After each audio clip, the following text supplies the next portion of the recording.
Okay, hello, my dear parents. Hello, my dear daughter.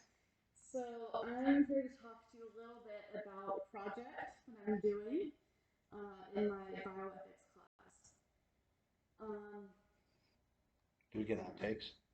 no, I mean maybe depends on how bad this goes. So this is going to be kind of an interview, kind of an information session. So feel free to talk like a lot, like as much as you want. Our topic today is Jewish views on homosexuality. This is only homosexual. It doesn't deal with any like transgender issues, anything like that. And we're going to be looking at this from a couple different perspectives, from different brands, sects of Judaism. So let's get started. Sex, SECTS. Yes. Exactly. All right. First off, this is probably the best one to get out of the way early.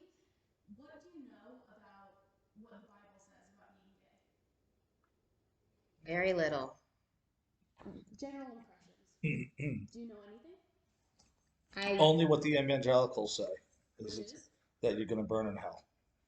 Okay. Now, I don't know if that's true. I know it's mentioned, but I don't know.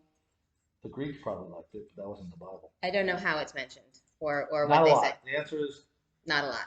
but I only speak for myself. I don't speak for the one Right. to my right. Yeah, and it's not like I'm going to judge you if you get it wrong. I'm expecting you not to know, but like. But you judge us all the time. Okay, but you're saying like you'll burn in hell, like just a general kind of. I thought what I believe. No, in the Bible. In the Bible. Okay. Is that what you're saying? You've Yeah, heard the Seinfeld says doesn't. Not that there's anything wrong with it. I probably should say that for later in the Okay. for the episode. Okay. Well, I have a few sources on my phone, and so there was a part in the Bible in Leviticus where I believe it's called the Ario. I just want you to know, Nolan's in the show. It's okay. Yeah, he's our and this section deals with incest and bestiality and all of these kinds of crimes, I guess. And It's just basically everyday dinner conversation. yeah, exactly. Yeah. And it talks about it being bad. Yes. The quote, one of the translations of the quote that I found from Leviticus 18:22 is, "Thou shalt not lie with mankind as with womankind. It is abomination." Or an abomination. Is that the Old Testament? Yes. That's not the Jewish Yeah. one. Yeah. Yes, this is Jewish. Yeah. Yes. And then there's another one a little bit later in Leviticus 20:13. I have these in Hebrew. I'm not sure why I have them in Hebrew on my phone. I couldn't tell you what they say, but that's another topic. There's probably a translation function, but that's okay. No, I have a translation too. Oh. And if a man lies with mankind as with womankind, both of them have committed abomination. They shall surely be put to death. Their blood shall be upon them. Thoughts? Okay. Well, I mean, It I'm was not. written a long time ago. I'm not a big fan of, the Bible also has Noah's Ark. So, I just watched the Ten Commandments with Charlton Heston and the Red Sea party. So these are not necessarily literal passages to be taken literally. So Okay. my thoughts are I mean, I'll be very honest, I don't give a lot of thought to the Bible. That's fair. So does this go along with what you thought previously, or just?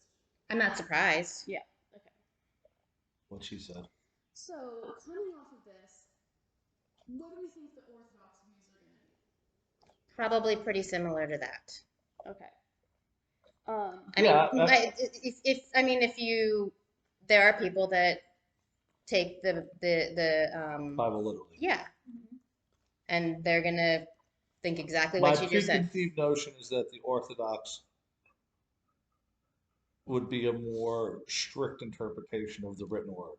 Okay. Because the really strict Orthodox, I just read that like some large percentage of the men don't even work.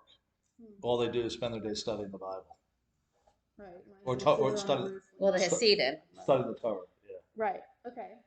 So I'm going to talk just for a brief moment about something that I just learned about.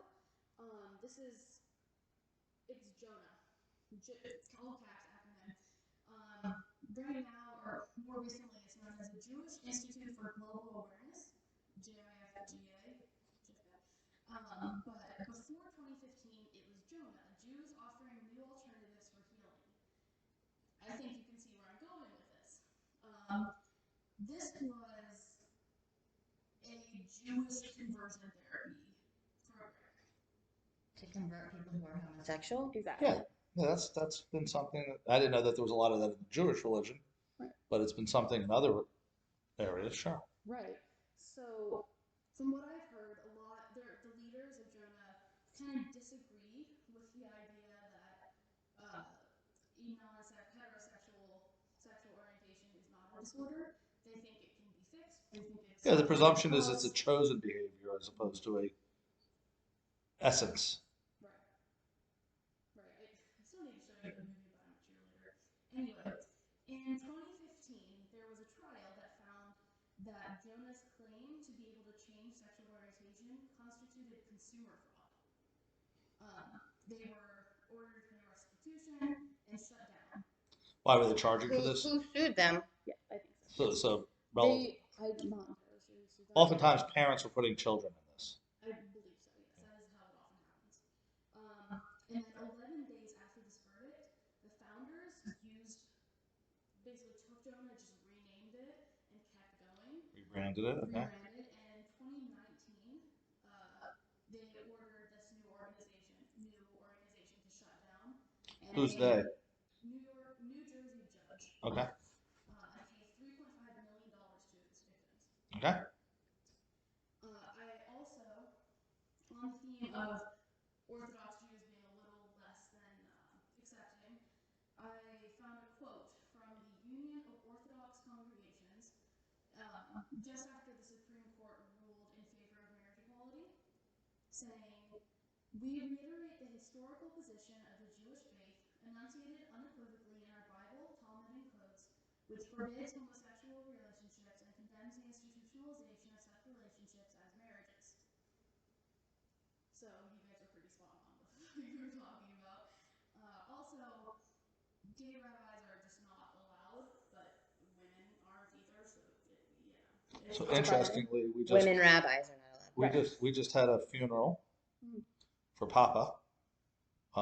That rabbi has a husband. Oh, He I didn't know that. has a I husband. think I knew that. That's kind of cool. Yeah.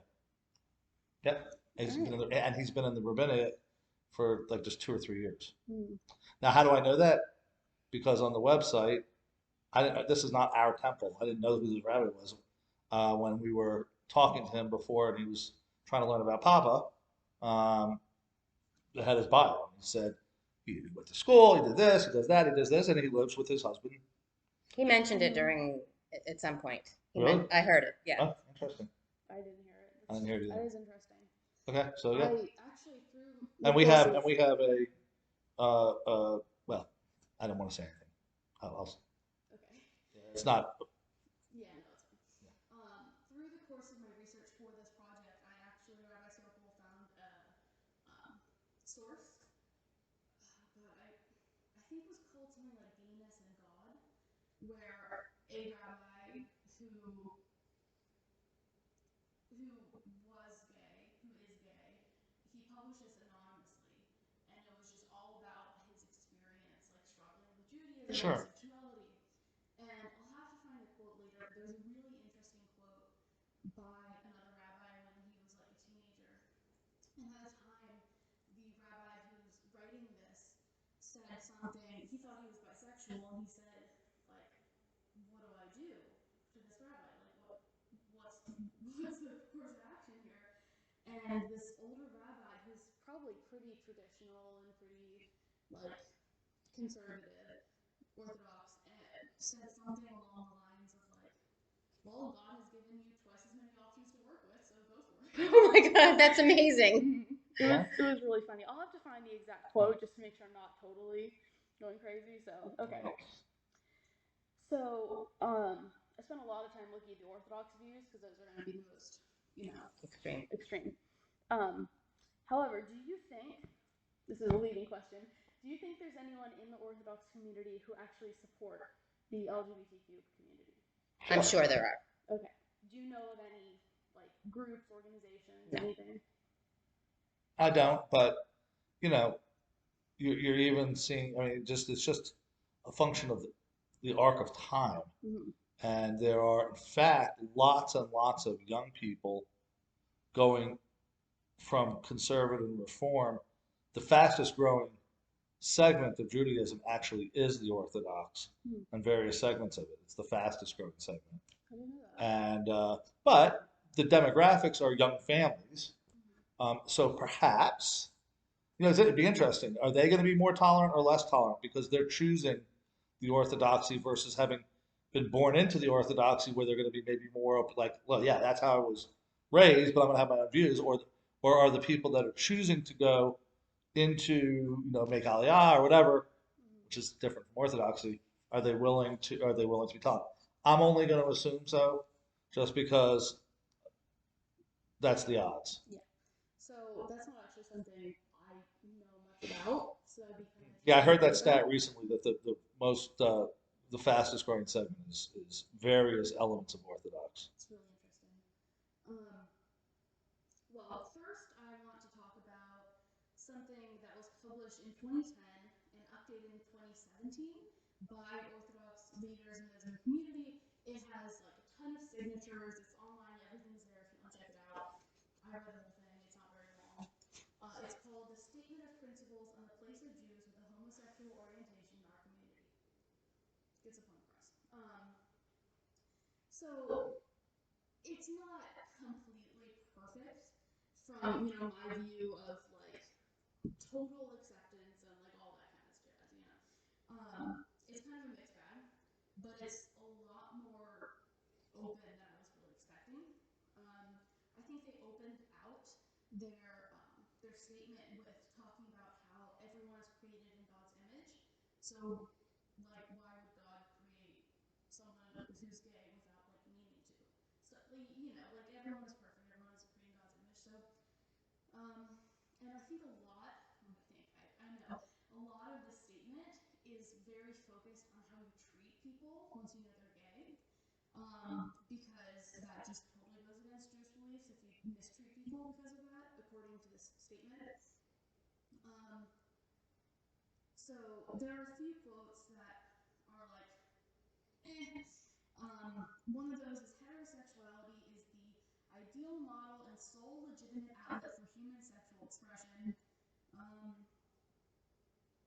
Also, some things like religion says that homosexual acts are prohibited, but being gay is not. So, implying that you should repress it. I think that's a common discussion in the priesthood. Sorry, I probably shouldn't. No, not talking. And also some good things, in my opinion, saying like don't out people.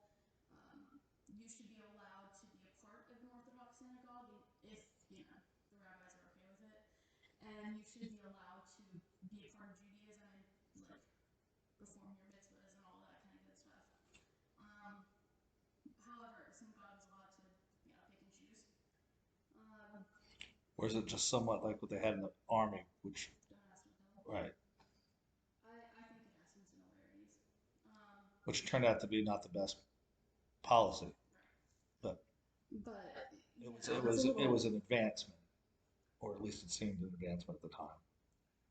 So even the most liberal, one of the most liberal sources I could find in the Orthodoxy says that gay weddings are just not okay for Judaism.